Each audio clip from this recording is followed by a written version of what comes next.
Welcome. This meeting is being recorded. Should have all just gotten that notice. Welcome. This is the Portland Clean Energy Community Benefits Fund Grant Committee meeting. And as we do every meeting, we're going to start with an opening inspiration. And our committee member, Shanice, has offered to provide that today. So I'm going to turn it over to you, Shanice. Good evening, everyone. Thank you for joining. I'd like to share an excerpt from something called the Combahee River Collective. I feel more grounding and inspiration. I think the experiences that folks might be navigating are especially Black, Indigenous, and other folks of color. Currently, I think there's some space to navigate how both racism and coronavirus are impacting lives with our loved ones and parents, grandparents, children, siblings at an egregious rate.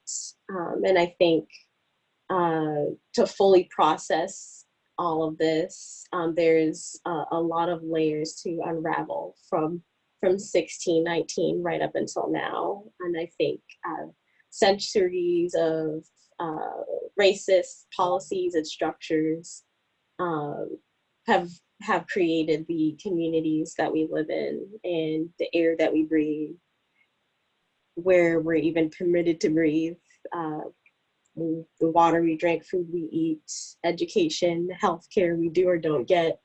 I think all that harm from generation to generation passes on to the psyche, especially at this molecular level. For Black people, it's something that also really impacts that has these extra layers of impacts with the climate crisis. And so I'm gonna just read this part 2 of the Combahee River Collective statement. It's from a collective of Black feminists who began meeting in 1974 to kind of clarify their politics amongst another uprising. And I believe it's relevant because, the ways in which politics and pervasiveness of racism manifests is sometimes, as I reflect, does not allow for a specific space for Black women to look deeply into our own experiences and sharing and growing consciousness. I builds that politic that really will change our lives inevitably, and in this way of thinking about racial oppression and what that looks like in our work. So here it goes. It's titled What We Believe. Above all else, our politics initially sprang from the shared belief that Black women are inherently valuable, that our liberation is a necessity, not as an adjunct to somebody else's may, because of our need as some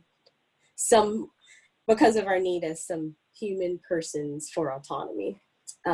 This may seem obvious as to sound simplistic, but it is apparent that no other ostensibly progressive movement has ever considered our specific oppression as a priority or worked seriously for ending that oppression, and merely naming that these stereotypes like Mammy. I think we heard conversation about Aunt Jemima today, leaving, and Sapphire, Bull Dagger, and I'll end it there. But I think let alone cataloging that cruel, murderous depictions almost, I think really indicates how little our value has been placed upon 4 centuries of bondage. And we realize that only people who care enough about us to work consistently for our liberation are us. And our politics evolve from a healthy love for ourselves, our sisters, and our community, which allows us to continue and struggle and work. That's, well, I'll end the excerpt. PCEF is playing a critical role in redistributing access and healthy livable environments for Black and Indigenous folks and people of color and the communities that we live and thrive in. And just knowing our differences and our diversity, our nuances, and these lived experiences during this time, I think really strengthens our capacity to do our work. Thank you, Shanice. So I'm going to start by just going over some quick public participation, virtual participation guidelines. Committee meetings are open to the public. Obviously, this slide is a little bit wrong. The public comment tonight is actually going to start at 6:15. We're just going to have a little staff update before that. Video, we ask that folks who are not committee members or staff turn their videos off, and the raise hand function and chat functions are also for committee members and staff, with the exception of introductions and signing up for public comment. So I would encourage you, anyone who wants to give public comment, to put their name and indicate that desire in the chat box before 6:15, so that we can kind of make a queue. We did allow a little bit more time on tonight's agenda for public comment, just recognizing that we have we put a big document and a lot of material out for public comment, and that there might be some folks who are interested in, speaking directly to the committee and providing feedback that way. So if we don't get that much public comment, if we don't get sort of 20 minutes worth, which is the amount of time that's allotted on the agenda, then we'll just kind of bump everything else up on the agenda. I think that is the only other kind of processy thing, is that there is closed captioning available on this in this meeting, and you can find that by going to your menu bar and looking for the 3 dots that say more under them, and then there's a drop down menu, and you can view the full transcript of the live captioning that's happening for this meeting. Okay, so with that, I would like to start with introductions. If members of the public can put their name, affiliation, and any other information that you want to share into the comment box, we'll have staff read that out, but I'm going to start first with committee members. Robin? Hi, Robin Wang, he, him, committee member. Michael? Michael Edenhill, he, him, committee member. Jeffrey? Jeffrey Moreland, he, him, committee member. Shanice? Shanice Clark, she, her, they, them, committee member. Maria? Maria Sippin, she, they, committee member. Renfis? Rainfeast Gentino Viatoro, he, him, committee member. Faith? Faith Graham, hello you all. I've missed you these last couple of weeks. She, her, committee member. Andrea? Oh, you're muted, Andrea.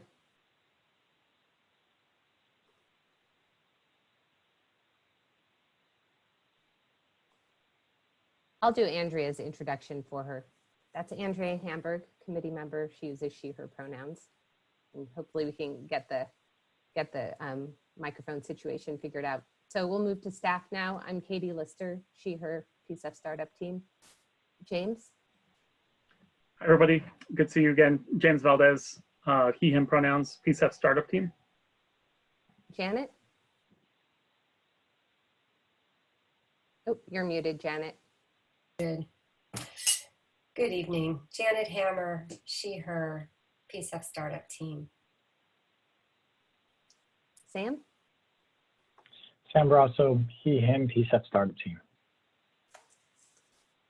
Okay, looks like Andrea is coming back in, but I'm not going to forget the minutes tonight.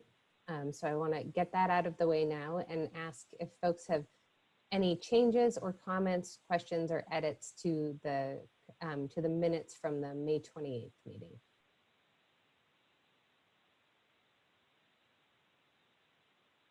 Okay, seeing no changes, I think that we will call those approved. And then I'd like to turn it over to Sam Brasso, who is going to provide a little bit of an update on our public comment period before opening it up for comments from the public. And real quick, just to keep in practice, I'm going to go ahead and read everyone out that's in the meeting too, if that works. Oh, yep, sorry. No, all good, all good.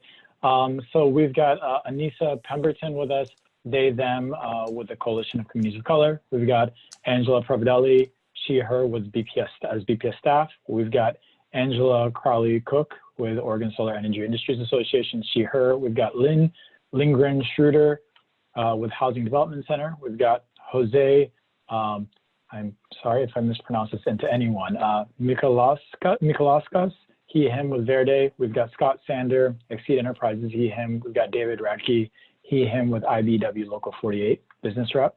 We've got Dirk Larson, he, him with Zero Coalition. We've got James Meteor, he, him with Home Performance Guild of Oregon. And we've got Deidre Schutz, Nutrition Garden RX, she, her, as well as we've got one of our presenters as well, but I know I'll call out Chris Grube with us this evening as well. Thanks, Sam. Okay, thank you. With that, I'll just jump into a staff update on the public comment. And I'll just start with, and this is, we'll do this just for folks on the line. We're going to do this first, and then we'll go to the public comment. But early on, as soon as we turned around with the public comment, we did receive feedback from several organizations suggesting they needed more time. So that was one of the first things, and I'll dig into a little bit of the work that we did around that, but we did make the decision to extend the public comment period by a week in order to accommodate just in order to accommodate the public feedback and acknowledge the time that we're in and recognize that it's important for us to get that feedback. So we extended feedback, the deadline for public comment from June 19th out to June 26th. And it's fortunate because that's given us more time to do our one-on-one outreach, which I'll talk about here shortly. I want to acknowledge that, we came out of a committee meeting the week before we pushed out our public comment, and I mean it was long nights, long evenings to get the public comment out. But in doing that, we dropped a pretty large document out for public comment, and we received, and I acknowledge that it took several folks back, and I think that was certainly some of the comment around needing more time was reflecting that we put a large volume of information out. And so what we did in response to that was we developed a guide to reviewing the grant scoring criteria that was pushed out about almost a week after the public comment documents were released. And so since that time, and frankly, since just connecting with people early on before we pushed out that guide, I want to acknowledge that once I digested it, seems, folks and folks acknowledged that they could see that it was taken in pieces, that it was more digestible. There was generally a sigh of relief. But I just want to acknowledge that was the initial impact of putting that out there, and that's something we're certainly reflecting on as we get out to the RFP period and how to plan that better. We've hosted 2 webinars so far that have been PCEF staff hosted webinars with about over 40 participants in each of the 2 webinars, and we've added another webinar here to take place next Tuesday morning. We've co-hosted 1 webinar. And so in addition, so with the 2 webinars as well as the 1 co-hosted webinar, we have had about over 100 folks in participation as part of our webinars, where we've walked them through the entirety of the criteria, asked clarifying questions, and then opened it up for comments. Staff have had several one-on-one meetings and correspondence with over 10 organizations so far, and are prioritizing the remaining time that we have to getting to our public comment, the remaining of our work time in getting feedback from from particularly Black and Indigenous organizations. That has been our focus, but as this remaining time winds down to the 26th, that is a lot of where our work focus has been, is just making sure that we're reaching out and being able to pull folks in and make sure we're able to answer any questions that they have. And so with that largely provides sort of a lot of the work that have been done during the public comment period. And there's been countless other back and forth, certain staff reflections on concepts and discussions that we will bring to you all after the public comment period closes. But as part of that, one of the discussions we wanted to open up here today briefly is just to suggest that we have a listening session next week for your committee meeting. So instead of a committee meeting, it would really be another comment opportunity for the public, but instead this comment opportunity would be directly in front of you all. We would be, we'd clarify and be very clear that this comment opportunity is no different, no less than any of the other comment opportunities. We as staff would be in that listening session taking notes and compiling that and summarizing that feedback along with all the other feedback, all the other comment and feedback we've gotten in the public comment period. So holding it all equal, but we acknowledge and recognize that for many folks, being able to provide their feedback directly to you all as committee members is valuable and see that as a means to connecting with you all. So that's something that we did want to pose with you all tonight and see if you all have initial thoughts on that we would repurpose next week's committee meeting for a listening session on during this public comment period. And so I think with that, that's what I wanted to open up with that, and I'll stop there. So I guess I would just add that we were thinking that a listening session would probably be about an hour long, although it would be nice to be able to kind of reserve our time in case there are, many people interested in participating. Certainly as staff, we could go longer, and kind of would ask that the committee members be available to tentatively go longer. And then we also just wanted to make sure that we checked in with you all to just be sure that there weren't any other kind of things in your mind that you had hoped we might be able to address in a committee meeting that we should have on the agenda for next meeting, for next week as well. Faith? I would just ask that if we can prioritize at the top of that listening session those that haven't been able to give comments in other forums. So I'm sure you're thinking about that, but just so that we make sure we get the breadth of feedback. Yeah. Robin? Yeah, just two things. I think it would be helpful again next week if you also provided just a revised timeline on kind of the next few months, just kind of put everything in context. And if there's any updates on the recruitment process for the other board members. Okay, great. Yeah, and neither of those things should take take a ton of time. Any other comments? Megan? Hi. Just curious if you'll be able to provide, maybe not at the next meeting, but like the success you've had in hearing from different organizations, and particularly wondering about Black and Indigenous organizations. And then if we could have that information close to the time we're hearing the listening session, to me that would be useful, but I also know it won't be closed, right? Is that right? The public That's right. Comment period. So I guess maybe those timelines don't quite line up, but it might be helpful to understand kind of that. We can certainly provide you with kind of like a summary level update of who we have been hearing from. That would be, I think, really useful. Okay.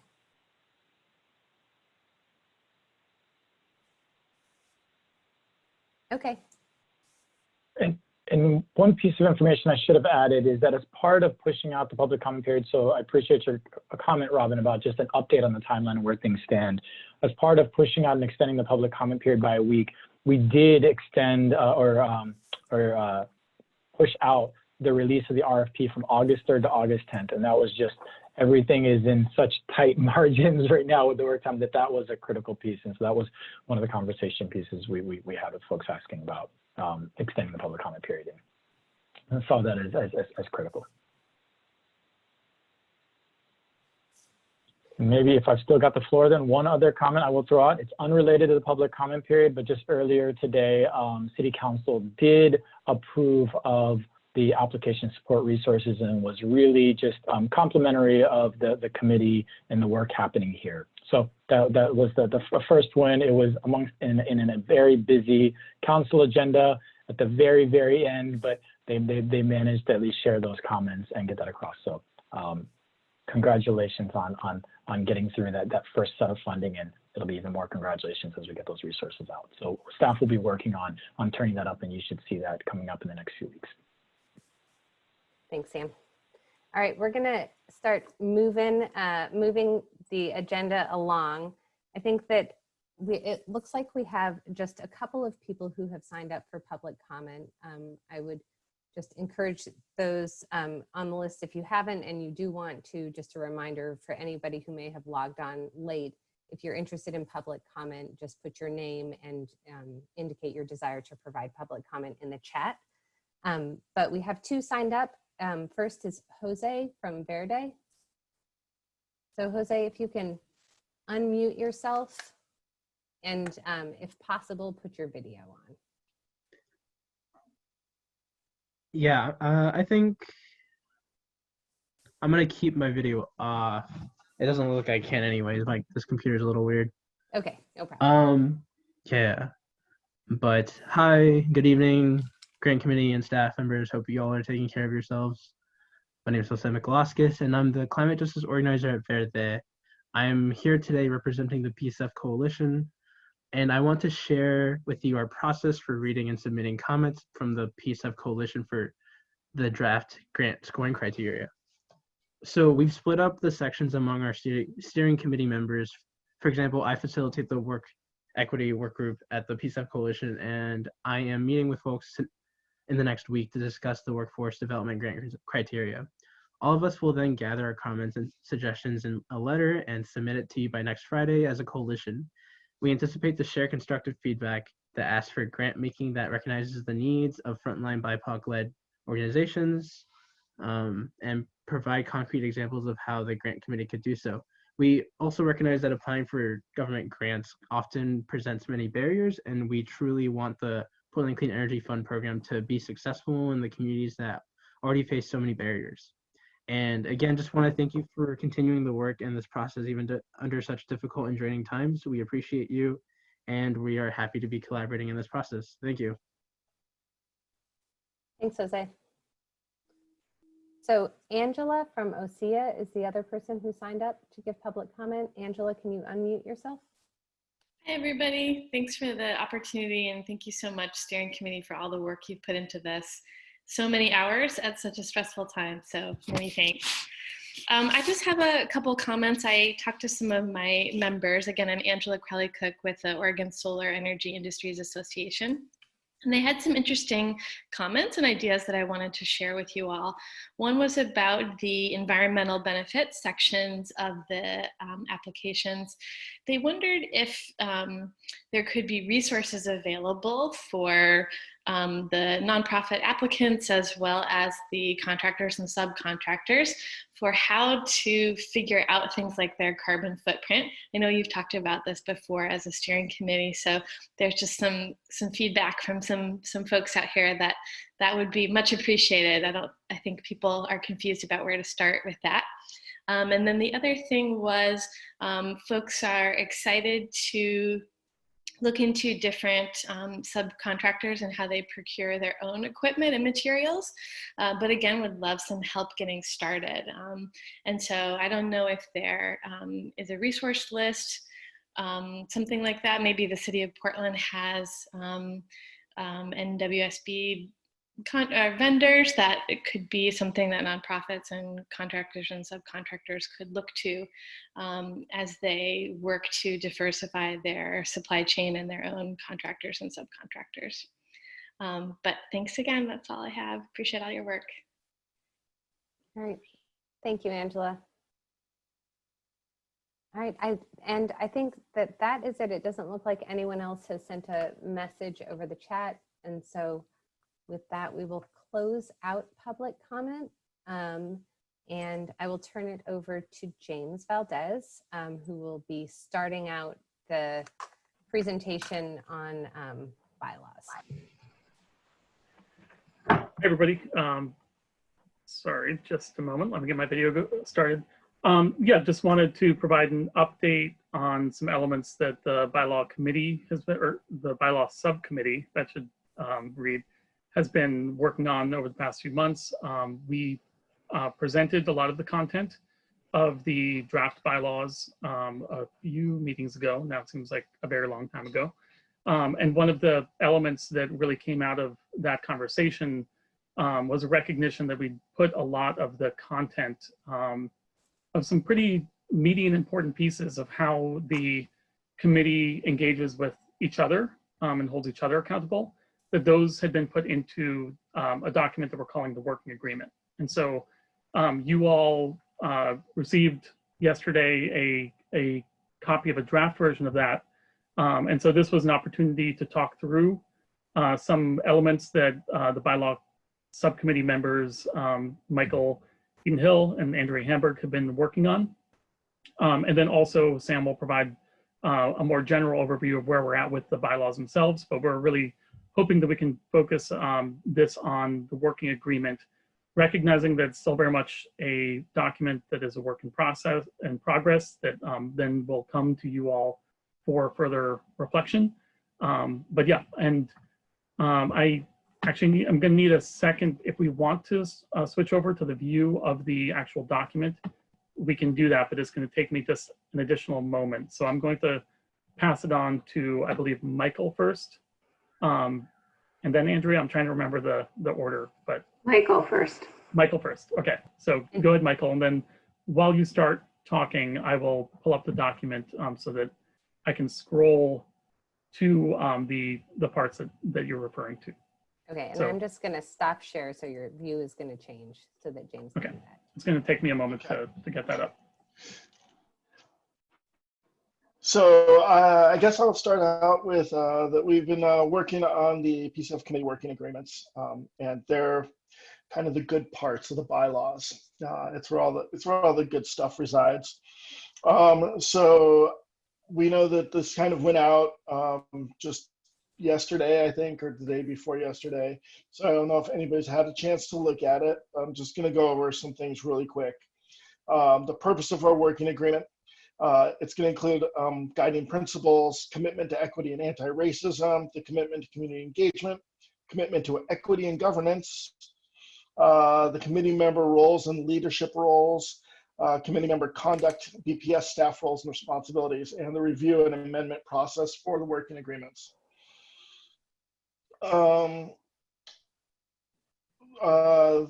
The second part of it is, so we're going to start with guiding principles. And it's that the PCEF committee, we adopted our set of guiding principles, as you can see up there. And that as we look at our working agreements, they're driven by our guiding principles from start to finish. And so I'm going to skip to part 3 since we're kind of on a timeline here, and that's the commitment to equity and anti-racism. It currently says intro language here.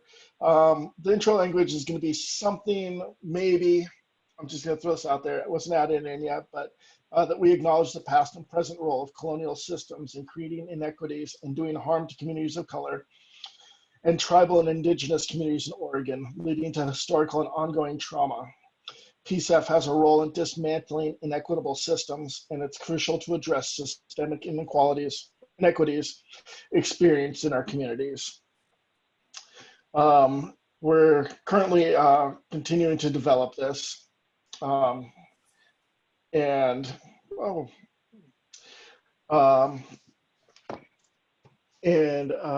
we're working on it. So we don't have our full commitment to equity and anti-racism done yet.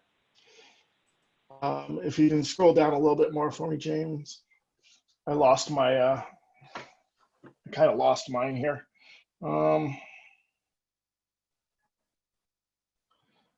And while you're thinking, Michael, I will acknowledge that because we ended the public comment period about 10 minutes earlier, we do have more time than what we originally budgeted. So don't feel rushed on time. Yeah. Okay. Yeah. I mean, perfect. Yeah, we've got more time. Sounds good. So we did the part 4 is the commitment to community engagement. I wrote this and then brought it in. I've got to give. I grabbed this information. It was a learning process for me, to say the least. I've never written a commitment to community engagement. It's been a while since I've done stuff like this, and I've been learning a lot of new language along the way. So I've got to say that I got some of this from the Haas Foundation, the Haas School. I got some from the University of Oregon. I got some of the language from Oregon Health Authority. And I got a lot of help from Malika in writing, in getting some of the language. So we'll start with reciprocity and partnership. And I'm just going to sort of read through this, since I'm not sure everybody has gotten to read through this. It's not terribly long. PCEF develops and cultivates collaborative relationships with community partners. These relationships are bi-directional exchange of knowledge and resources. PCEF honors the community partners' expertise and experience and involve community partners in design, facilitation, and evaluation of PCEF governing systems and grant-making processes to the fullest extent possible to ensure the value and relevance of the work in the community. I think that we have been doing a really good job at that so far, and I think that we can improve on it still. Clarifying expectations and commitments. We develop goals and outcomes based on the needs identified by our community partners. The PCEF committee is accountable to and will honor commitments we make to our community partners. In action, every decision we make and action we take is with an eye to the needs of the impacted communities. Decisions include program, community, and identity-based education. Community partners are provided opportunities to share content, education, and contribute to the decision-making process. I also think we've been doing a really good job with that. I've been learning a lot from our community partners, from people in the community that have come to testify at our meetings. The next one is participation. We don't know that this is not necessarily finalized in the yellow highlight, but limiting committee members to 4-year terms so that more members of impacted communities can participate as PCEF committee members. Recruitment of new committee members will be intentional with a focus on representation from the communities that we are accountable to. Safety and well-being. We anticipate and take steps to ensure the physical and emotional well-being and safety of all community participants. We will only meet in places that are accessible to people of all abilities and based in the community. In choosing locations, we will consider transportation access, spaces that are welcoming to families, and we are open to ongoing dialogue about how we can be more inclusive in our meetings. Reflection and evaluation. Intentionally incorporate opportunities for reflection, involving community partners whenever possible. Gather feedback from community partners and community members to assess the impact and inform future decision processes and grants. Transparency with the community, including reasons for why decisions were made. Humility. It allows us to listen generously, remain curious, keep an open mind, and maintain a learning attitude. It calls us to be mindful of the needs, assets, interests, and expectations of others. It requires mindfulness of our individual and institutional privileges, the complicated power dynamics that extend beyond interpersonal relationships, and the need to center the voices and experiences of individuals and communities that have been historically marginalized. Accountability. As a committee, we must hold ourselves responsible for our actions and our commitments. Accountability sustains trust and respect among individuals working towards shared goals. We hold ourselves accountable when we fulfill our roles and responsibilities to the best of our abilities and we acknowledge the impact of our actions, inaction, and limitations have on others. Accountability allows us to accept our shortcomings and commit to redressing our mistakes. So that was that's the beginning of our working agreements. Andrea is going to have the next part of our working agreements. Just maybe one quick note, if I could, Andrea. And in a lot of this language, we had this, or the subcommittee had discussions of making it all present tense. And so I noticed a few places where I think we need to make a couple edits where it talks about things that we will do, or that you as a committee rather will do. But the recommendation from subcommittee was to really ground the language in current action to make it clear that these are practices and ways of working together that you all are being called upon to do now, not just in the future, if that makes sense in terms of framing. So I just wanted to share that because I noticed a few places where you need to go back and probably make a couple more edits still. So yeah, back to you, Andrea. Thanks, James, and thanks, Michael. And by the way, anytime you want to read me a story, I'm in. You have a beautiful voice. So Michael did a really good job of kind of saying what all of the different sections are. We're talking in depth about a couple of them, but I want to step back and say, we came and presented the bylaws, the draft bylaws to you a few meetings ago, and you said, but like, what about all of the good stuff? And we told you we would come back to you with the good stuff.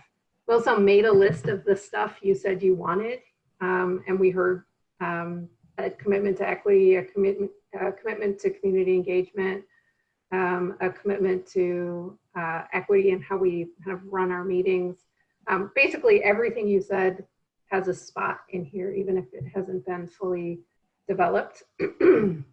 So I just wanted to kind of place us there because I think because James was shuffling slides, we missed him saying that at the front.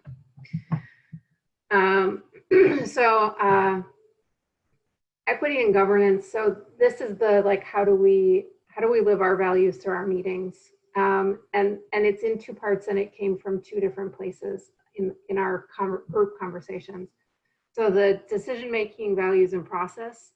So this is kind of over the course of a couple of conversations as a group, we talked about what it means to make a decision and what it means to come to agreement about a decision, to work through conflicts, etc.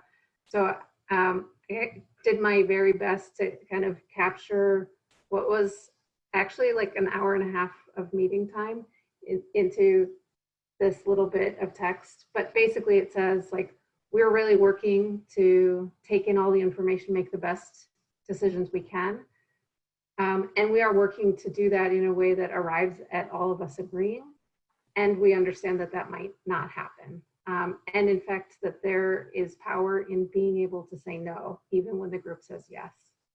And then just like one last sentence, which is the final decision-making process that the group agreed to. So that's what that bit is. And then the next bit down is, so kind of in thinking about how do we enact our values in these conversations, I went back to the notes from our January 11th training session and learning session together. And that kind of visioning document, that like 3-piece like paper thing we did and whatever, our small group conversations, I took the notes from all of that. Thank you to June for making it organized for me, so that was easy. And I crafted some values for us as a start. The like process person in me wants to spend another day together developing this, but out of living our, we will make this up as we go along and we'll fix what's wrong commitment. We're just gonna go for it. I'm not actually gonna read all of this because you can tell I'm a little hoarse today. So I will just say values-based, really grounding in the principles that have been described above. honest participation. We're sharing, we're listening, we really mean that. And we welcome many ways of knowing, including emotions and stories. Curiosity, we're really taking in all of the information from each other that we have, in addition to the community feedback we've gotten from our engagement, as described by Michael so beautifully. Grace, I heard a lot about this in the notes. So like, we're trying to make this new thing, this new way of being together. There will be missteps, and we will make repairs to continue to build trust. We're open to conflict, because conflict is how we don't stifle participation, how we really truly are open to a wide perspective, and how we welcome all of ourselves into this work, and hopefully craft better outcomes. Space and time, this is really a nod to the fact that we're on this like really linear push, and the linear push is part of, I think, how I ended up on the committee. We had a candidate who conflicted out, and we were pushing forward to get a committee. I'm not sorry to get this time with you, but I think one of the things that we agree to is that we need to like step back when we're not sure we've got it all, when we'll make adjustments, even do things over again and take the time necessary. So that, and transparency, like really truly transparency, not because we're required by the state of Oregon to be transparent, but because this is how we do the work. So that is all of that.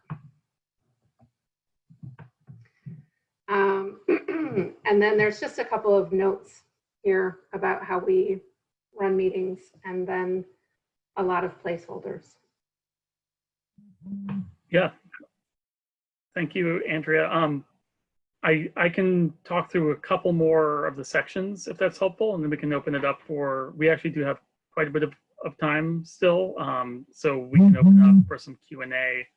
And just wanted to also just highlight that, you know, the piece on anti-racism and on equity is really what we've spent the last 2 subcommittee meetings working on. So the fact that there's not placeholder language there is not a reflection in importance. It's very much the opposite, that that the subcommittee has been working very diligently on this, and we want to really hone that language a little bit better before presenting it to the full committee. And so just wanted to also reflect that, because I feel like we may have kind of gone over that pretty quickly, and it is critical in our work. So other elements of the working agreement that we see contained in here, and that, as Andrea mentioned, really speaks to the conversation that happened in the bylaws and elements that you all as a committee want to bring in, was one is more articulation of the co-chair model and some of the different potential roles as a whole between for that co-chair role, or the roles, and then an opportunity for the co-chairs when they are selected by the committee to really allocate those, and for this to be a living document that changes in that allocation as new people come into those roles. And so the structure is sort of the first pass at some of those responsibilities for you all to look at, and feel free to provide edits and additions.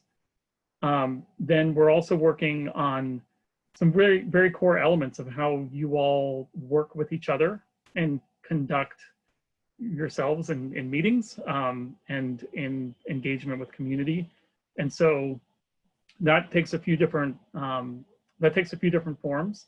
One is the very basic elements of abiding by the state code of ethics, which we've made available and has some requirements. And then also building out this piece really around how you all work together amongst each other, and just recognizing that people come from all different backgrounds and kind of cultural methods of expression, and that we don't want to just default to a white dominant way of thinking about what's appropriate or a good way to participate. And so I think this general statement at the end of the first bullet is the direction that the subcommittee has put forward, but we still need a lot of work in what this means, that we don't intend to regulate committee members' tone or expression at meetings. We want people to show up with their full selves as much as possible. That said, we also do need to ensure people's safety, and that people are not acting in a way that feels physically threatening or violent. So this is an element that the subcommittee is going to continue to work on. Then there's some articulation of some of the roles of BPS staff. Some of you as committee members noted that you wanted a little bit more kind of granularity about what the role of the staff liaison is, and the staff, us as staff as a whole. So that's an element as well. And then a commitment to continual or regular evaluation of us as staff collectively, not so much individual performance evaluations, but more how we're doing as staff in serving your needs as committee members. And so that's an element as well. And then there is some pieces about how the working agreements will be reviewed on a regular basis. And we're still building this out, but this was, again, something that came out of the committee conversation about bylaws and working agreements, and will be content that will be evolving. So, and then the bottom part of this is just signatures and us jointly making this commitment to engage together in this agreement. So I think I'll hand it over to Sam or to open questions. I think we should probably take questions on the working agreement before going into other bylaws elements.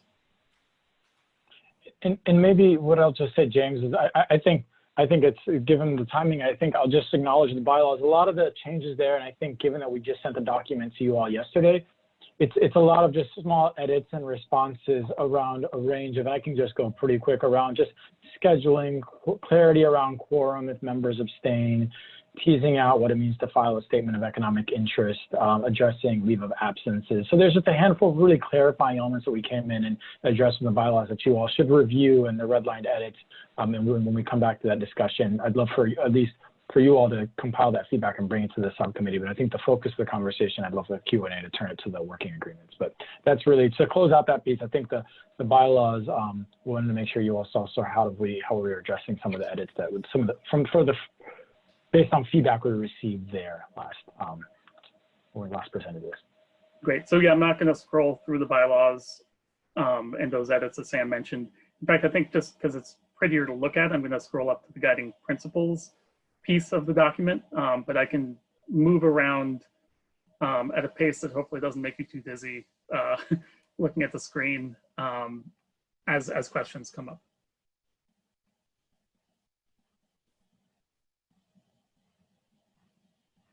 Faith? I don't have a question, but I just wanted to appreciate Michael, Andrea, James, and anyone else who worked on this.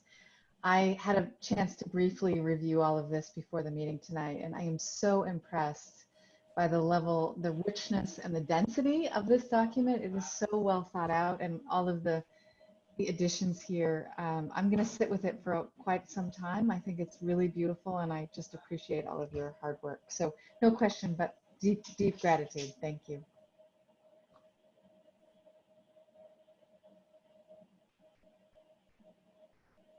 Robin? Yeah, first I'm gonna ditto everything that Faith said. This is great, and I'm not a writer, and I think you guys did a great job articulating all this, so thank you. I do have a couple clarifying questions. First, I presume you want our feedback, so how best to send it in and when and all that good stuff. The second question is, the next two is clarifying. Some of the stuff that is written in this document kind of borderlines on guiding principles, and so I just want to be able to get a sense of where guiding principles fit in with, you know, some of the the themes in this document. And then the third is, I'm struggling with this last one. I don't know why, but I am, so I'm gonna just put it out there. There's a few sections that talk about commitment. Is that a commitment of the committee as a whole, to us as individuals, to each other? If you can kind of, I don't know why I'm struggling with it, but if you can give some context in terms of who this commitment is from and to whom. Does that make sense? That's it. Yeah, I feel like maybe some of the subcommittee members should answer the commitment question. But on your question, Robin, about the connection to the guiding principles, I think that's somewhat intentional, that the elements of the working agreement reflect and reference the guiding principles, because the guiding principles are effectively a part of the working agreement in a structural way. And also in the sense that the guiding principles could be reviewed and amended as part of the working agreement if needed.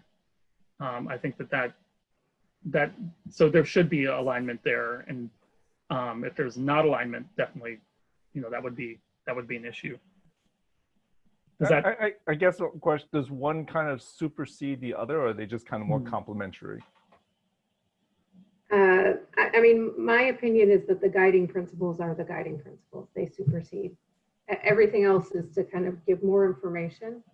And I'll give you my take on the commitment thing, which I think kind of, for me, a little bit answers that. And then Michael, please, your thoughts.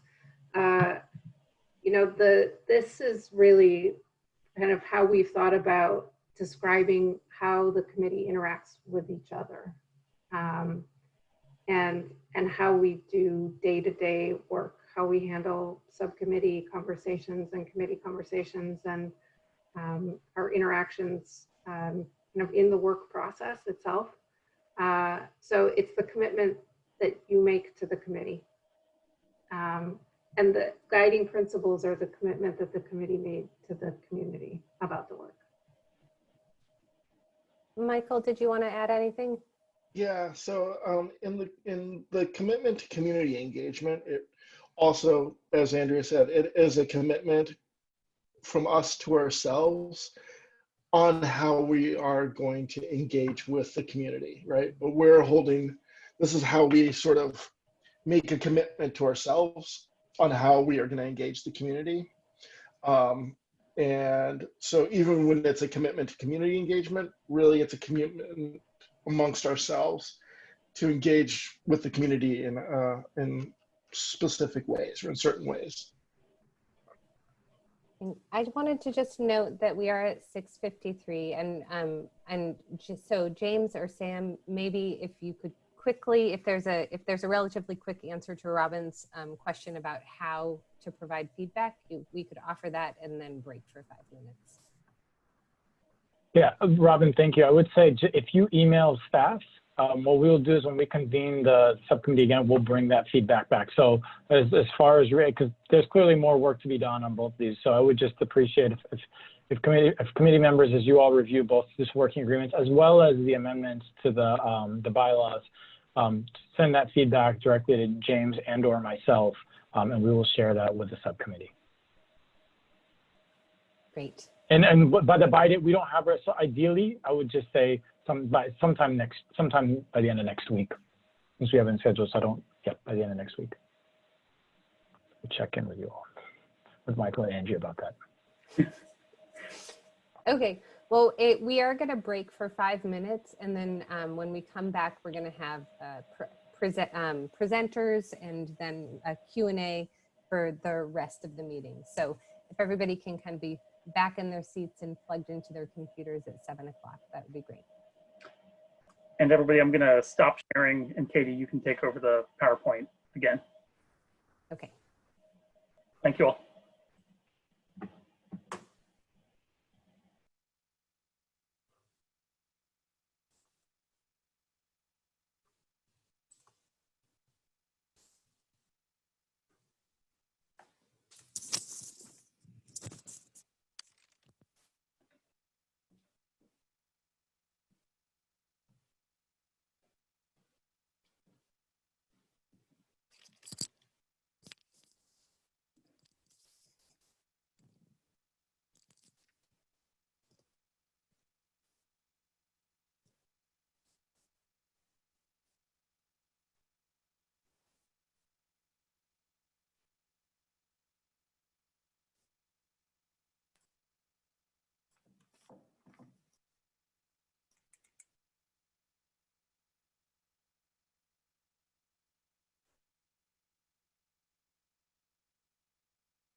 And I'm gonna ask our presenters to unmute themselves, and if they want to, they can also turn their videos on.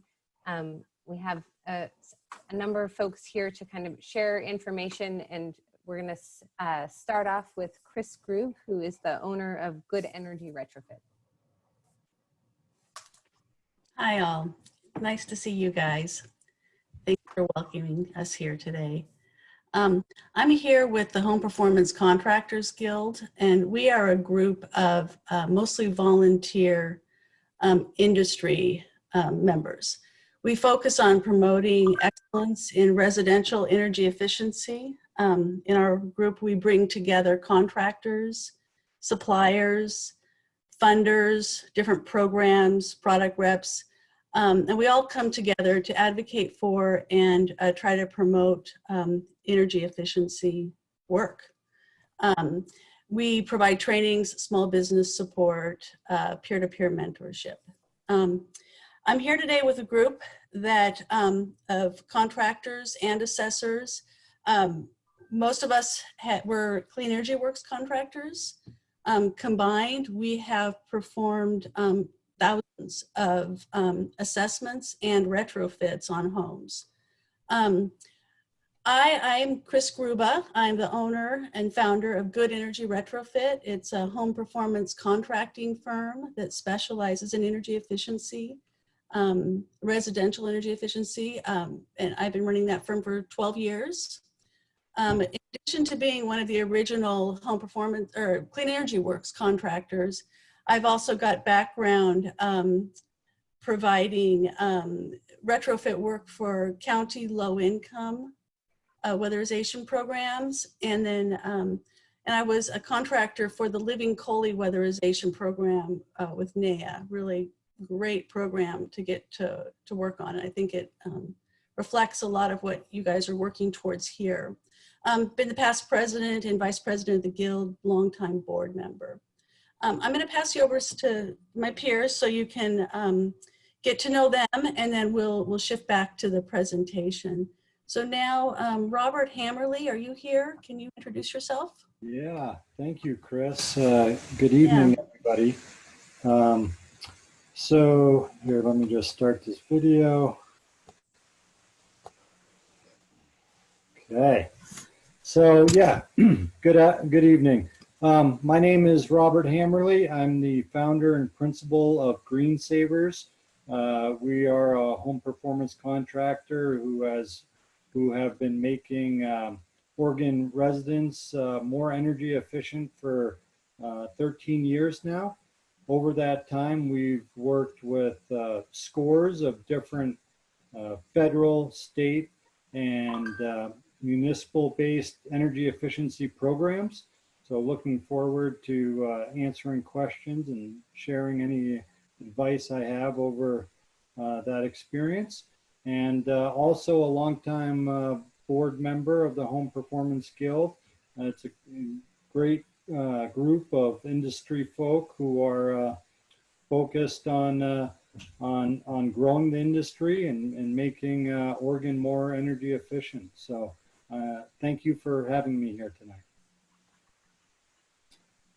And is it How about Brian next?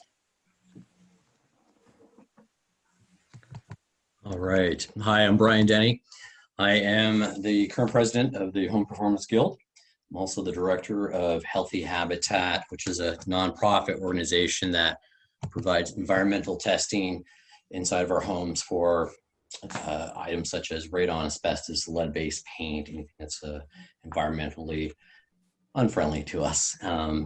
And also energy assessment is the other end of our business as well. We provide the home energy scores for the Home Energy Score program, and we've done over 3,000 of those for the leading provider for the Department of Portland's Home Energy Score program.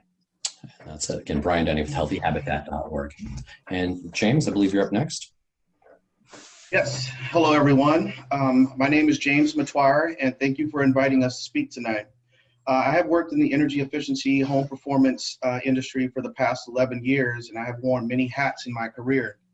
I'm currently the sitting vice president of the Home Performance Guild. I serve as a board member of Community Energy Projects.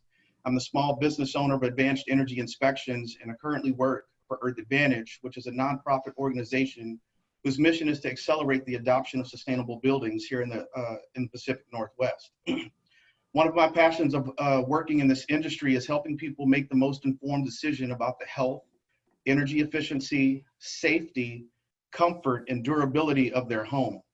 I learned very early in my career that by making a home more energy efficient, by default, it makes the home healthier, but it also makes the occupants of the home healthier, or the occupants of the home healthier as well. I started out as a weatherization installer in the Clean Energy Works Oregon program, installing energy efficient measures such as insulation and air sealing in existing homes, and quickly worked my way up to running a home performance division for a minority owned home performance contractor working in the Clean Energy Works of Oregon program. I would like to say that I did not get here without any help, as there was a path for me into this industry, as there were scholarships, trainings, and incentives available from the Clean Energy Works of Oregon for home performance contractors to work with someone like myself with minimal experience, but had taken all of the certifications required to do home performance work in the Clean Energy Works Oregon program. The Home Performance Guild is the organization where I tapped into those resources.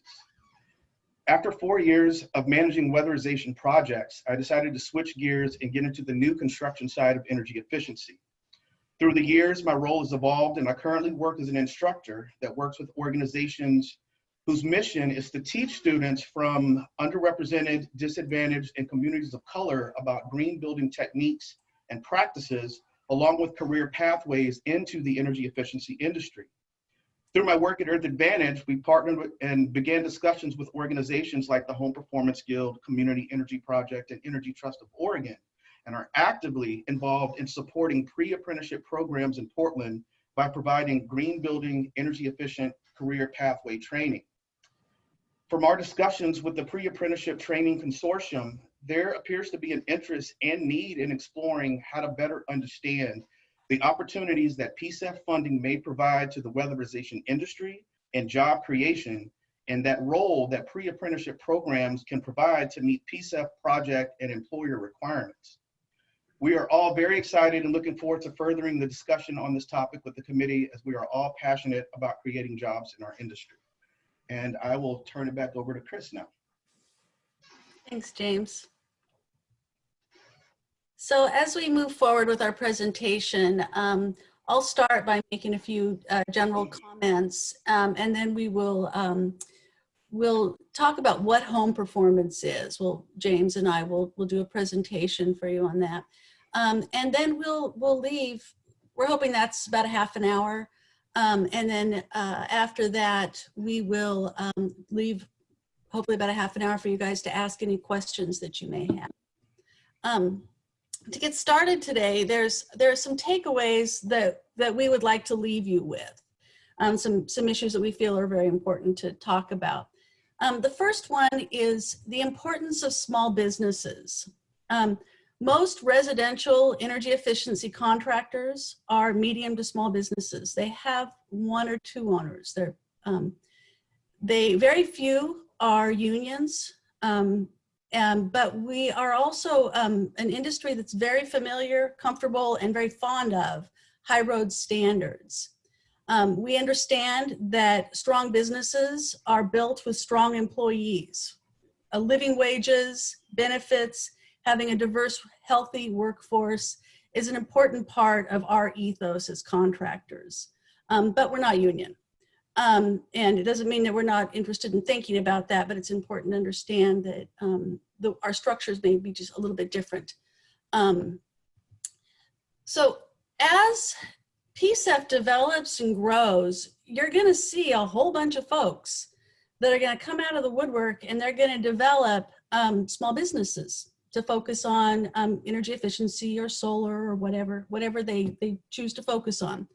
And this can be a wonderful thing. And I'm a strong believer in the value of small business. Small businesses can be an amazing avenue, an opportunity, or vehicle, I should say, for building future job security, for building opportunity. And if you think of kind of the analogy of home ownership, at what home ownership does in our community, home ownership provides avenues for wealth building. It provides avenues for creation of intergenerational wealth, and again, personal security. So I see small businesses as having very much that same potential in our communities. So from an equity lens, it's that creating successful small businesses and providing sustainable pathways for success can be as equal as job creation for all of our communities. But it's also very important to realize another piece of the puzzle with small businesses. Small business owners carry tremendous personal financial risk. If you think about how people fund their businesses, they will use their own personal savings. They may take a line of credit from their home to buy equipment. They may even pull money out of their retirement funds, or they end up not putting money away into retirement at all. So this is a very special, small businesses are very special. We have to care for them. So one of the first things we want to leave you with is, as you are developing your program and as you are evaluating proposals, we urge you to prioritize those proposals that demonstrate a real recognition of the risk that small businesses take, that show concern for protecting the well-being of those businesses, concern and put in structures for that as well, and that also demonstrate that they truly value collaboration with those entities. The next takeaway that we want to leave you with is jobs training to jobs to retention. That's a continuum that needs to be a continuum. So for every grad of a jobs training program, they need to have a job. That's what we're going for. For them to have a job, employers need to be hiring. For employers to be hiring, there need to be adequate and consistent project funding.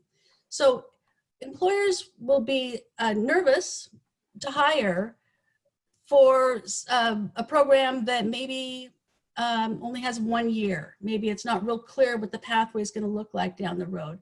So employers will be looking for some security that there will be the business to back up the increased expenses of the hires.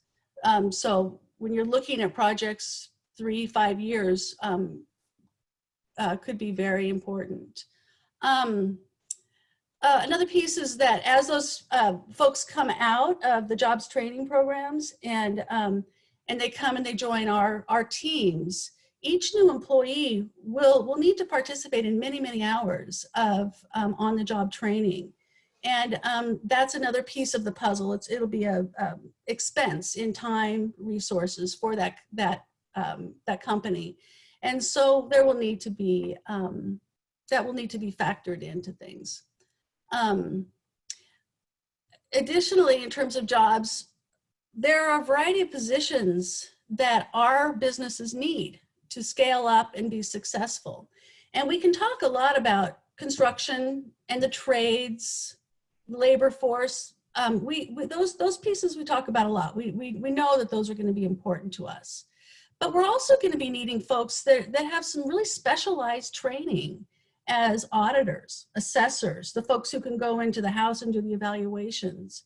We're going to need folks that are skilled at project management, that are skilled at administration. So as you're looking at workforce programs, take all of this into account. A piece that we were asked to think a little bit about what some of our challenges are in terms of hiring a diverse workforce. And I'll just throw this in a little, that we can talk further about that. In our industry, we actually have a very diverse workforce. It's just simply that it's not diverse throughout. That the construction side is quite diverse, but when it comes to the skilled trades, auditors, subcontractors, project managers, sales. Those are some of the positions that we're really needing to grow the workforce diversity in those areas. So the second point we wanted to leave you with today is that as you evaluate your proposals, we urge you to prioritize those that account for this entire process. Training, to job placement, to retention. It's a continuum that has to go together. And if the plans don't include that full continuum, it's not going to work. So just be aware of the importance of that. And I think you are. We're all working towards partnerships. Workforce training needs to be for a wide set of skills, and there needs to be funding that will go to on-the-job training back towards the business side of things. The final point that I want to talk about leaving you guys with is when doing residential energy efficiency work, there's the potential for a lot of unintended negative consequences that can come from doing that work.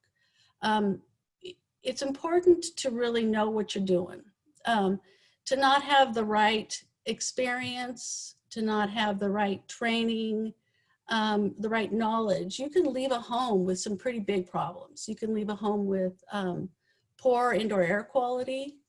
You can leave a home with mold and moisture problems.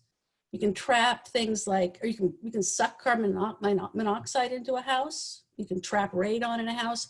So there's some really serious consequences to this work. Doing it right matters. So the third point is, as you're evaluating your proposals, making your plans, we urge you to prioritize those that specifically specify a solid building science guided approach to the work, such as we all like the home performance with Energy Star approach. That's the training and background most of us have. But we can talk more about that. But these pieces are very important to the success of this process for all of us.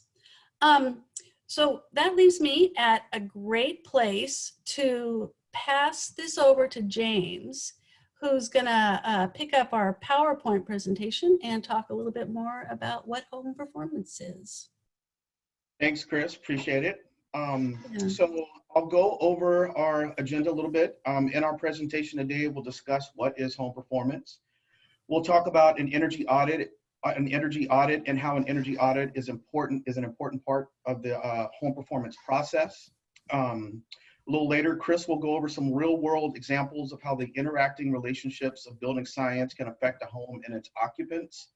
I'd like to say that Chris, Robert, Brian, and I have given the committee an overview of who we are and who we represent at the Home Performance Guild, along with some of the takeaways we want you to leave this meeting with. We all hope to answer questions with regard to how the Home Performance Guild can be a partner and a resource when it comes to home performance during the Q&A at the end of this presentation. Katie, next slide, please. So what is building science? A simple definition of building science is the study of how energy, moisture, and air move throughout a building structure. Building science studies the interactions of people, components, and systems and the physical phenomena affecting a building. When studying building science, we often talk about the house as a system. This is a comprehensive way to look at the forces acting upon that structure. House as a system starts with the structure from the base of the foundation going up the four walls to the peak of the roof. Next, we have the physical world, which is constantly applying forces upon the structure, and this is all greatly influenced by the mechanical systems installed. You know, we're also looking at that, so you're looking at from the foundation to the walls to the peak of the roof, and so kind of like that six-sided box, all four walls, top and bottom, and you're looking at how those assemblies are coming together. Finally, the last piece is the people living in the home. You know, they exert forces upon the structure just by running through their daily life activities, whether they're cooking and releasing more moisture in the air. They are taking showers and releasing moisture in the air. They're using their combustion appliances or their fireplace to potentially release hazardous gases in the home. These are all things we really need to be looking at as a building scientist and an energy auditor. Next slide, please.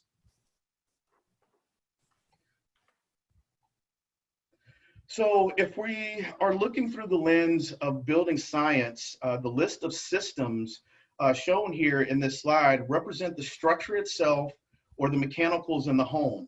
A holistic view would be looking at how all of these systems interact with each other, along with the climate conditions of where the home is located and the occupants who live in the home. So if we think of a six-sided box with all four walls and a top and bottom, we're thinking about this concept of we're paying to heat and cool the air inside the box. We don't want that air we just paid to heat and cool go outside the box. So we're conditioning, we're paying to condition the air inside the box. We want to keep it inside. We don't want it going to an unconditioned area. So that's where kind of this professional air sealing and being able to test a home comes in on the home performance side. So take the flip side of that. We're making a home tighter. We're humans. We need to breathe fresh air. We spend 90% of our time indoors, so indoor air quality is important. We want to make sure we're not creating problems for occupants of the home by making it too tight and causing moisture and hazardous gases being trapped into the home. So how do you begin to make an assessment of all these systems? Next slide, please. So it's going to be doing an energy audit. So you'll hear we say energy auditor, energy assessor during this conversation, and they can be interchanged, but an energy auditor is someone who asks the questions and listens to the homeowner and make notes on the issues of comfort, safety, and high energy bills. We then combine that information with what the home is telling us to then create a home performance solution for the client. A good energy auditor will be able to speak on the best practices and return on investment when it comes to a solution to energy efficiency being installed in a home. Next slide, please. Do not play the video. Or do No, don't play the video. Okay. No, thank you. So this slide is showing some of the data entry points an energy auditor will be collecting on site during an energy audit. For example, item number 6, conditioned floor area. An energy auditor will need to measure each floor of the home that is being heated or cooled, but also will be able to identify problem areas where air infiltration can get into a home. Once again, that concept of conditioned and unconditioned areas. Homes in need of home performance work typically have attics and crawl spaces with dust, pests, and mold in them, which can affect the health of the occupants. One of the other data points off of this list is we're looking at insulation. We're looking at the different levels of insulation that are installed. Is it installed properly? If it's different types of insulation, how do you know you have the correct level that it needs to be insulated to? What do you need to add, or is there enough? We're looking at all those different aspects when it comes to looking at insulation in the home as well. Next slide, please.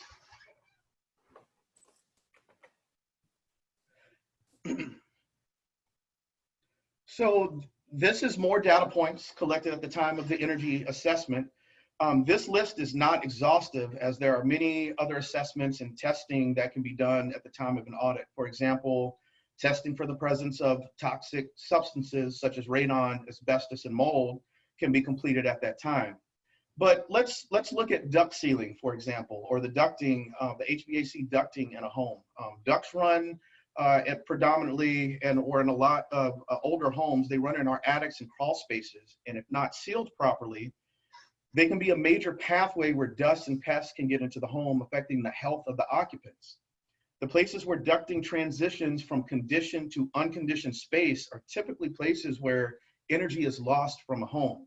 If homeowners are paying, if homeowners are paying to heat and cool the air in that home, let's keep that conditioned air in the home by sealing the ducts in the home. It could be a real issue if warm, moist air is being exhausted from the kitchen who's cooking with the occupant cooking, and it goes into a cold winter attic. That can cause some serious moisture and mold issues within the home. Next slide, please. And so, Katie, if you click on that blower door, that video should pop up. And then at some point when that one's done, you can click on the thermal imaging one. But if we take this concept of blower or the six-sided box and we do a blower door test, what we're doing is we're creating, we're closing all the exterior doors and all the exterior windows on the home. And then we are pulling air into the home and then out that fan. In essence, what this does is it gives us a great place to look to see where air is coming into the home at those areas of conditioned and unconditioned areas where it hasn't been sealed. So this is a really great way with this diagnostic equipment to then start working on a scope of work for professionally air sealing that home. Another one of the tools we use is a duct blaster. And so think of the concept of the six-sided box again, but we're just specifically testing how leaky the HVAC ducts are. And so we're covering them up and then we're seeing how leaky those duct systems are. So let's take, for example, you have a furnace, it's in your garage, but the back bedroom is all the way on the other side of the house. If that ducting is leaky all the way to that back bedroom, 40, 50, 60 plus feet away, whoever sleeps in that room is going to have some comfort issues. Potentially, if there's pests up in the attic as well, they have a nice warm place to then cozy up to and live, rent-free up in your attic. So it's a nice way to be able to see how leaky the duct system is, and then making sure that area you're paying the heat or cool is going where you want it to your room so you can sleep nice at night. One of the other last pieces of equipment we use, and this is by no means an exhaustive list of equipment as well, is a thermal imaging camera. And a thermal imaging camera is going to be able to look at temperature differences. And so it's really good at being able to see where insulation has been installed or has not been installed in attics, walls, and roofs. And especially, it's important to be able to use that, especially in like walls where you can't really see what's behind, the drywall, or looking up in a vaulted ceiling. Was there even insulation in there? By using a thermal imaging camera, you'll be able to see that. And then lastly, combining that thermal imaging camera and blower door test, when you are pulling air into the home, it's going to be a different temperature outside, and you're pulling that cold air in. It's really going to show up on your thermal imaging camera, once again, giving you a really good idea of creating a scope of work for professionally air sealing a home. Next slide, please. Right. James, I just wanted to note a quick time check. It is 7:28. So, I mean, this is a great presentation. Really appreciate it. But just wanted to make sure that you know what time it was. Okay, thank you. So we don't have to reinvent the wheel. The city of Portland has developed infrastructure to help deliver energy assessments in a consistent and efficient manner. Speaking of the home energy score, in 2017, it was mandated that every home sold in the city of Portland receive a home energy score at the time of sale. It's currently being used as a tool for future homeowners to assess the true cost of energy bills when considering purchasing a home. The home energy score could be a great tool for PCEF to track and analyze improvements, therefore quantifying savings from home performance projects. An assessor would complete a home energy score prior to home performance work, and once that work is completed, they come back to then do a second home energy score to update and document the work that was completed. The benefits to contractors in PCEF would be having trained assessors complete quality assurance inspections to document the savings, but to also ensure the project was completed to program standards. The benefits to homeowners is helping them see the true cost of energy bills, great info on where to start when deciding to make the home more energy efficient. And if they decide to sell their home, it documents the energy efficiency improvements to the home so they can then increase the resale value of their home. Next slide, this will be my last slide. So Having an energy audit completed on a home is the first part of taking a look to see where the home is currently, and then making recommendations based on all the information gathered from the audit. So in closing, assessors bring this attitude of like a doctor. We look to diagnose the issues in a home and then work closely with the homeowner to help them understand why they should move forward with the work prescribed from the perspective of helping them making an informed decision on the health and energy efficiency of their home. So with that, I'll turn it over to Chris to talk about some of these real world examples that are crucial to understanding home performance. Thanks, James. That was great. This will just be about 5 more minutes. And I have to say, this is the fun part. This is the part where we do some really good work, and we get to make people's lives better. And so all of you working on the committee right now, you get to sort of imagine how the rubber's going to hit the road and the things we're going to be able to do that are going to improve people's lives. So one of the first slides here looks at one of the major piece of work that we do with folks, which is replacing heating systems. And this has one of my favorite products in the world, the ductless heat pump. And the ductless heat pump is an incredibly powerful tool that we get to use to reduce the cost of heating in people's homes. And I think through the program, I'm hoping we're going to be installing a lot of them. And if you think about a house that is heated with electric baseboard heaters or little cadet wall heaters, that home could be, those folks could be spending $300 to $400 a month to heat their house in at the worst months of winter. We add a ductless heat pump, and the cost will go down to 1/3 of that, and they're not that expensive. So exciting what we get to do. Go to the next slide, please.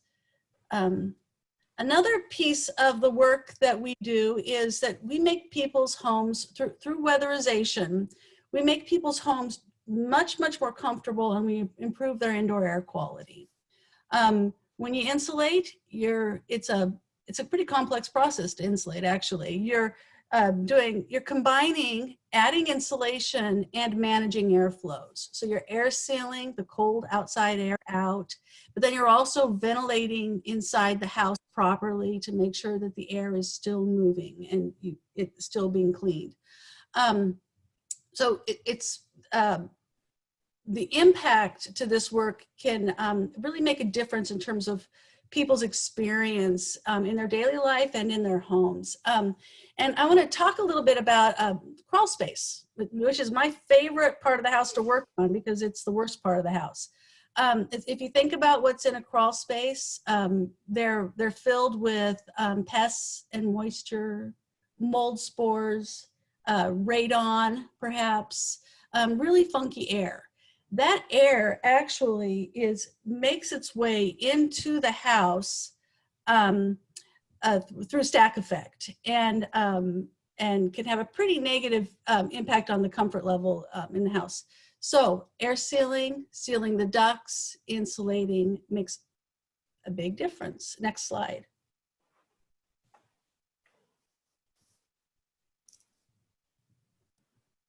Next slide are water heaters. We replace a lot of water heating.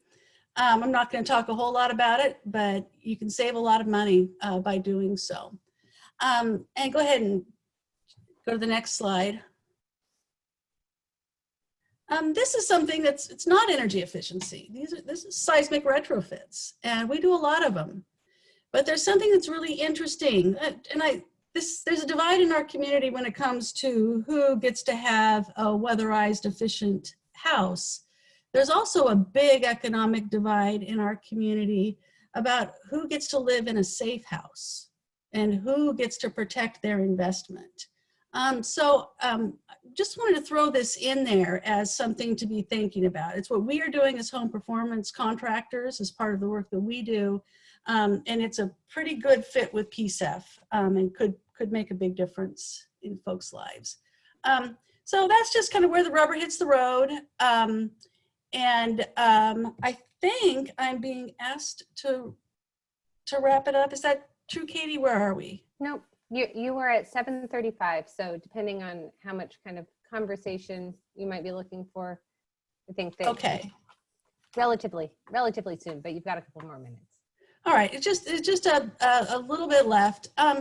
So it's exciting. We can do some good work. We can make some differences in people's lives. That all this work is leading up to that. But let's not forget, there can be big problems that come from it as well. So I'm just going to point to a couple of them, and then we'll move on. So go to the next slide real quick. Go to the next slide after that. So one of the problems that can happen, you can air seal a house too tight, not have, let's say you air seal a house really tight, which is great. We love to air seal houses tight. But let's say you've got it too tight and you've got a really powerful fan. You can actually backdraft a natural drafting hot water heater, bring carbon monoxide into the house. Next slide. You can do it wrong by just replacing only the windows in the house. The window industry has done a beautiful job of making people think that that's the way you're going to improve your energy efficiency. You got to replace all your windows. Well, that's a very expensive way to go. And windows are important, but they're not the end all be all. So you could be missing some other really valuable work that could be done on a house by focusing on the wrong thing. And then let's go to the last one. When insulating is a pretty complex process. You need to know about a lot of different components of the house to insulate it properly. You need to be able to assess for knob and tube wiring and mitigate knob and tube wiring. Otherwise, you can create fire risk in a house. You need to be able to address asbestos. You need to be able to address radon. As part of insulating, you also need to be able to calculate ventilation and make sure you've got enough attic ventilation, et cetera, et cetera. So I'm gonna stop there. I'm gonna rush this a little bit because I don't want to go too long on these issues. But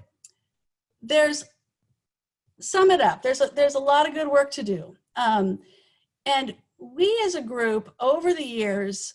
We've learned a lot.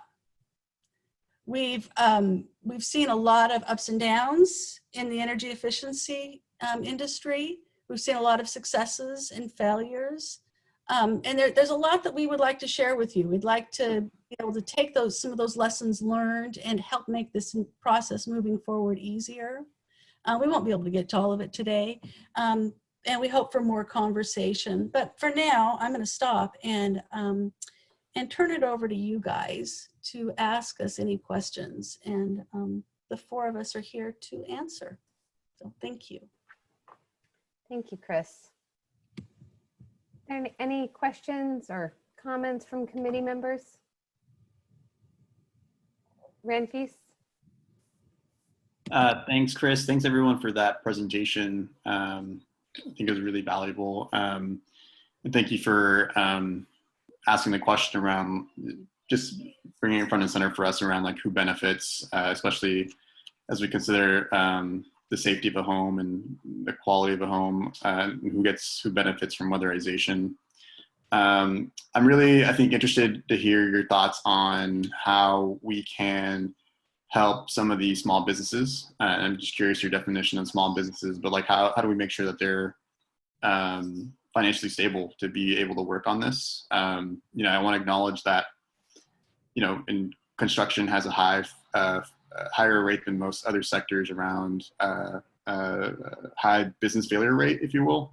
I also want to acknowledge that this is an industry with in this sector, a high rate of wage and hour violations. So how do we ensure that we're promoting a system that's rewarding those high road contractors, those contractors that are doing that quality installation, that are doing the right thing around paying their workers, and having a system, whether it's PCEF, that's making sure that they're being able to work on these projects and being able to be financially solvent. So I'm really curious on some of your and your team's perspective on this and how we can promote that system within PCEF. And I think the point around the building science really hits the nail for me around the importance of verifying the quality of the installation. I know it's just one piece of the energy audit, but it did seem to hit home for me, just the importance of that. Mm-hmm. Thanks. Chris or James, did you want to?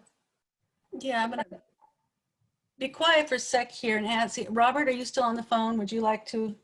Sure. Yeah, so I think a couple of things in regards to guarding or protecting small businesses in the construction industry from going out of business, because you're right, there's a high percentage that go out of business. One of the biggest things there would be consistency, and whether the business has it's a sole proprietor, or they have 10 people working there or 20 people working there.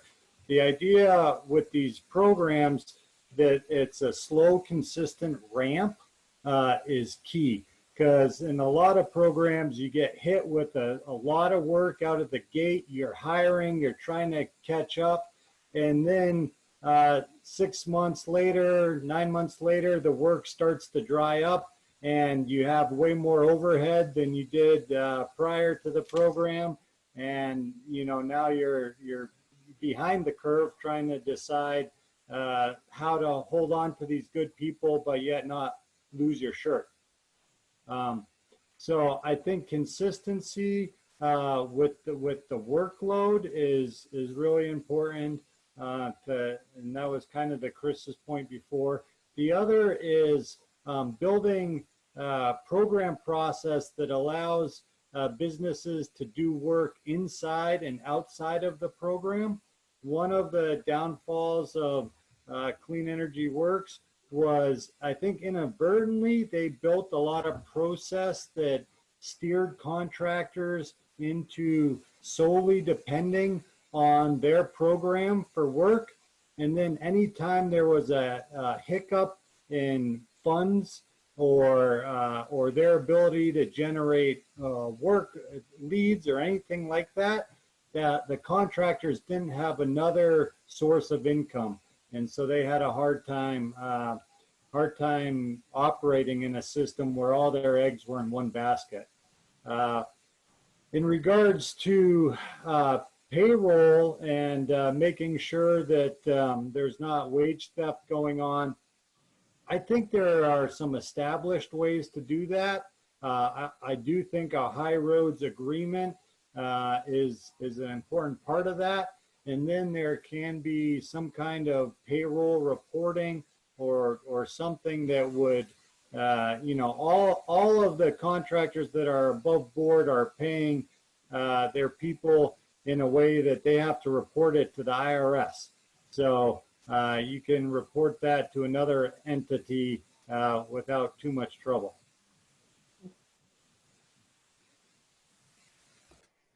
Thank you, and yeah, Thank you. I think there's another piece there that that one of the ways that you protect small businesses, just as a way you protect anybody who's vulnerable, I think it has to do with listening, having an open dialogue, listening to what people are telling you that they need, and having kind of mechanisms and systems for having that be a part of your process. If I was evaluating a grant proposal, I would want to know how are they going to flex and adjust their own assumptions to be able to listen to what the needs are that are out there. So I know it's kind of a simple thing, but I think it's kind of a critical thing, and it's not something that always happens. Thanks, Chris. Michael has a comment, and I was gonna stop sharing my screen, but just so that you all can see each other a little bit better.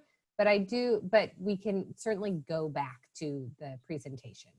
Do you want to get rid of the presentation? Yeah. It is now gone. Michael? Yeah, I had thanks for coming out and giving us all this information. I did have a question.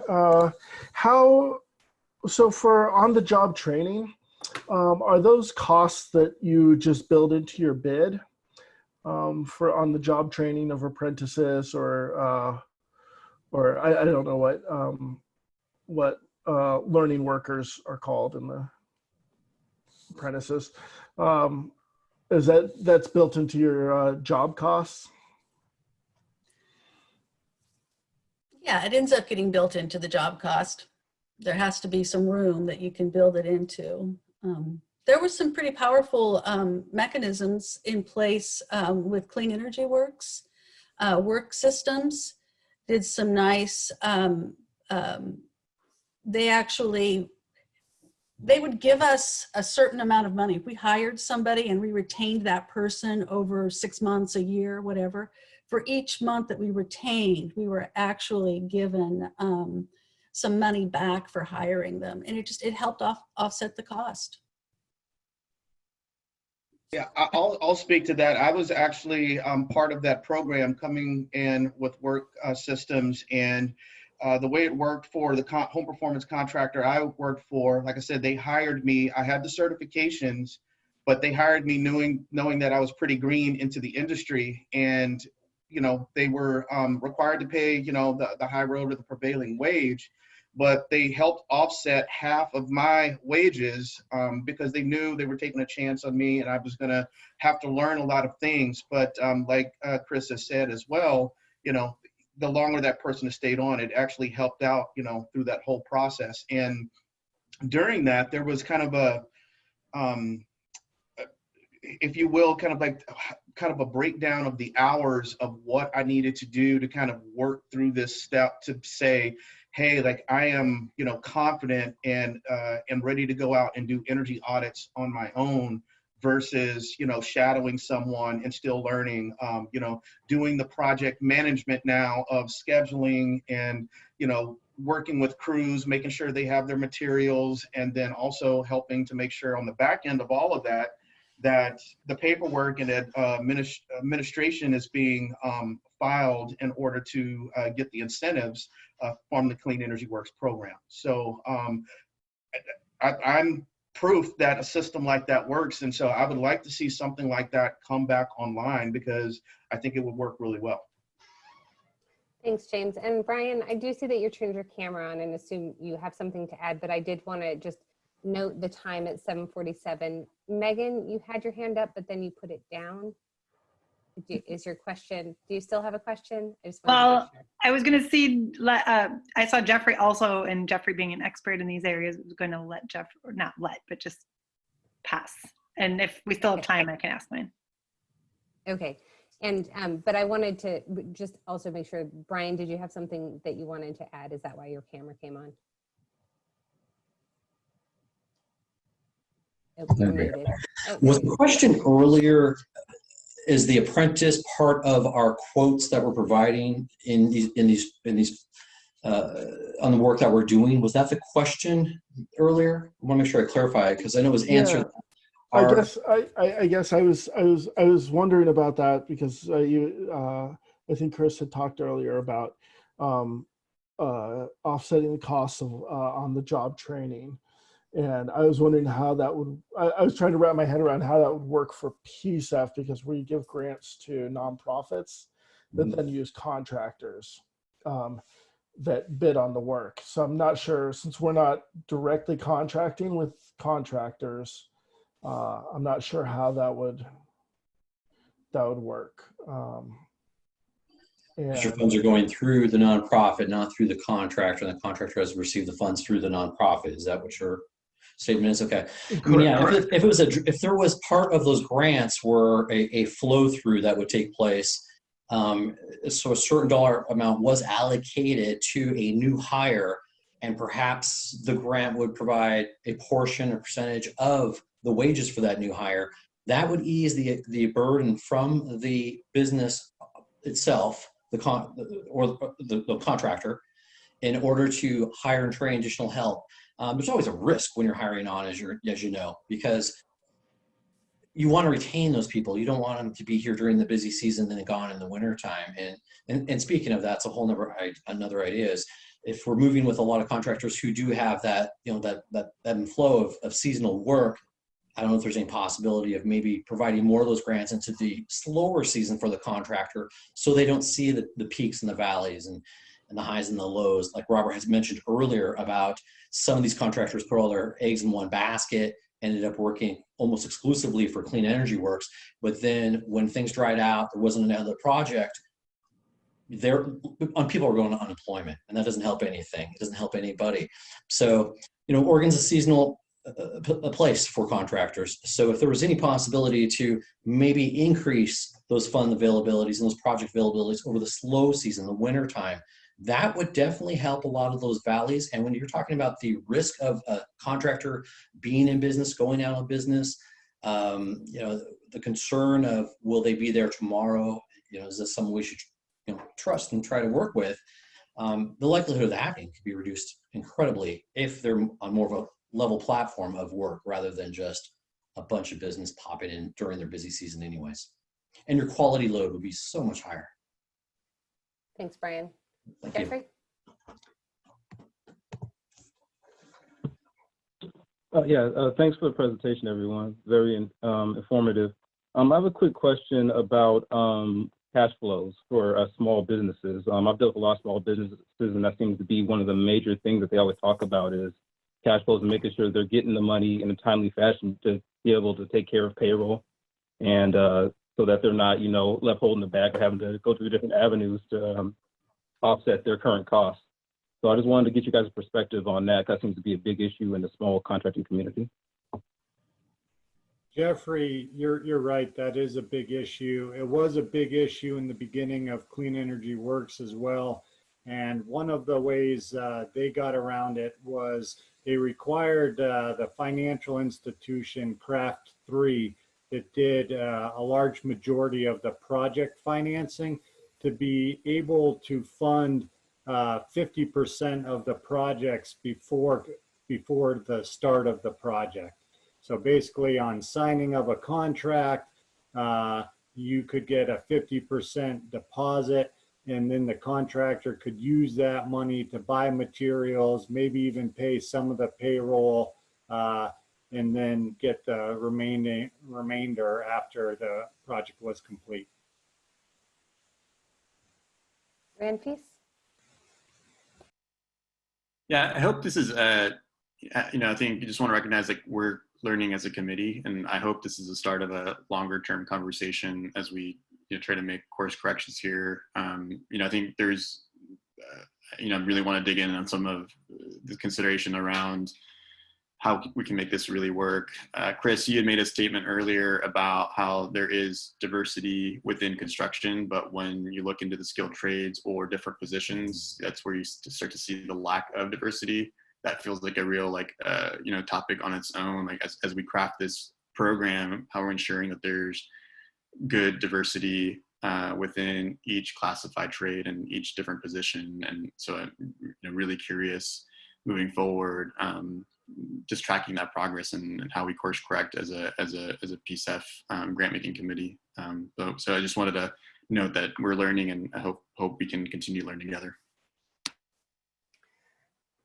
So we are almost at 8 o'clock. I did just want to ask if Megan, if you still had your question. I do note that none of our female committee members have participated in the conversation yet, so would like to make sure that that happens if you still have your question or comment.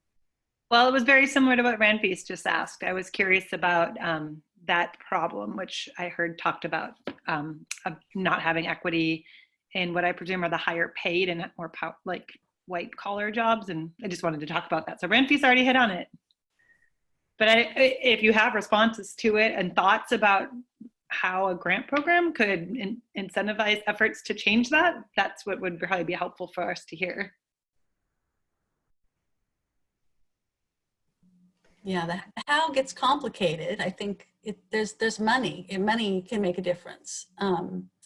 But intention is another piece of it, and articulating that's the goal. And I think that you can guide the training programs a little bit and let them know what you are looking for. I think if we end up with a whole bunch of folks coming out of pre-apprenticeship programs whoa, we're going to have some trouble on our hands because we're going to have a bunch of folks that are going to be trained up, and there's not going to be the rest of the infrastructure that's needed to help them out. So,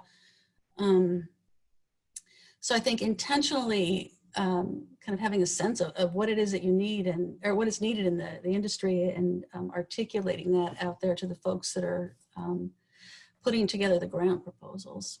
Robert, I see you. Yeah, so there's one area I think that is ripe and could easily be improved, and this is the HVAC trade.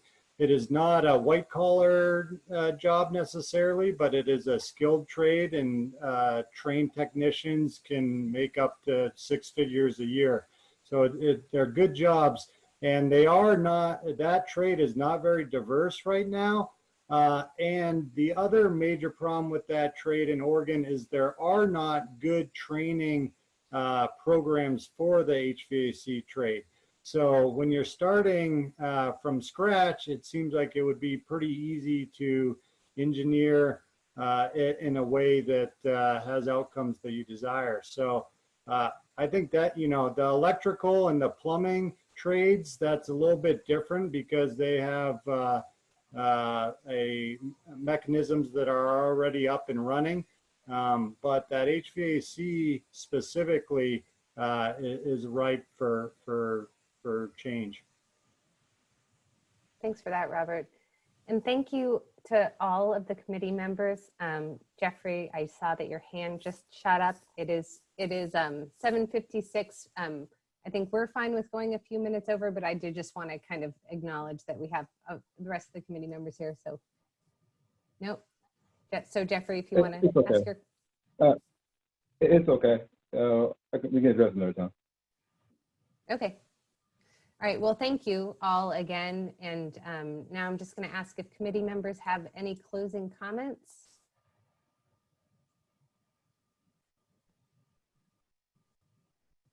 And Sam, do you have any closing comments? You're muted. Looking forward to just our listening session next week. So we'll send communication out about that and forward that to any others, but we'll certainly send communication out about that tomorrow before noon. So thank you. Oh, Shanice, looks like we got something here. I'll be brief. I just want to, I guess, reiterate things I'm resonating with that I heard, and appreciate the work that has been done with the bylaws and took some time before to review in addition to this presentation. I think it's helpful for us to sit through those kinds of things as we make sense of you know, make meaning of what this can really do. And I look forward, exactly, Sam, to this listening session next week. And, you know, truly, yeah, making sense of this together. Thanks, Shanice. Yeah.